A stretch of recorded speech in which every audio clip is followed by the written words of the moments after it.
വിജ്ഞാനവും വിനോദവും ഒക്കെ ഒത്തുചേർന്ന ജെയിൻ യൂണിവേഴ്സിറ്റിയുടെ സമ്മിറ്റ് ഓഫ് ഫ്യൂച്ചർ രണ്ടാം പതിപ്പിന് ഗിന്നസ് റെക്കോർഡോടെ സമാപനം. 4 ദിവസമായി നടന്ന സമ്മിറ്റിൽ 200ഓളം സെഷനുകളാണ് ഉണ്ടായിരുന്നത്.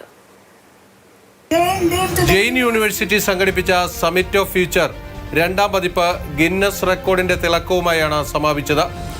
401 പേർ പങ്കെടുത്ത ലോകത്തിലെ ഏറ്റവും ദൈർഘ്യമേറിയ റിലേ സ്പീച്ച് ഈ മേളയെ റെക്കോർഡിലേക്ക് എത്തിച്ചു.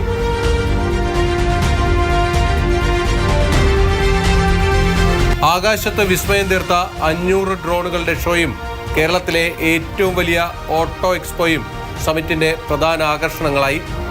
സംഗീത പ്രേമികളെ ആവേശത്തിലാഴ്ത്തിക്കൊണ്ട് ജൊനീറ്റ ഗാന്ധി, അറിവ്, സൈബ ടോമി തുടങ്ങിയവരുടെ മാസ്മരിക പ്രകടനങ്ങളും അരങ്ങേറി.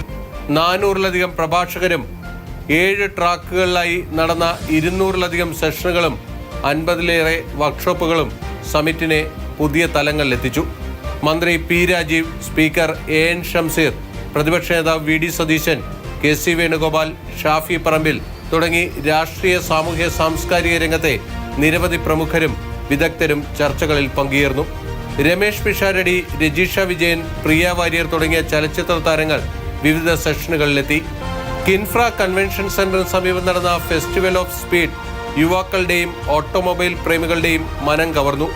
കഴിഞ്ഞ തവണ ടെസ്ല കാറിലൂടെയാണ് വിസ്മയം തീർത്തതെങ്കിൽ ഇത്തവണ ഡ്രോൺ ഷോയിലൂടെയും മറ്റും കേരളത്തിന് പുത്തൻ അനുഭവങ്ങളാണ് സമ്മിറ്റ് ഓഫ് ഫ്യൂച്ചർ നൽകിയത്. മാതൃഭൂമി ന്യൂസ്, കൊച്ചി.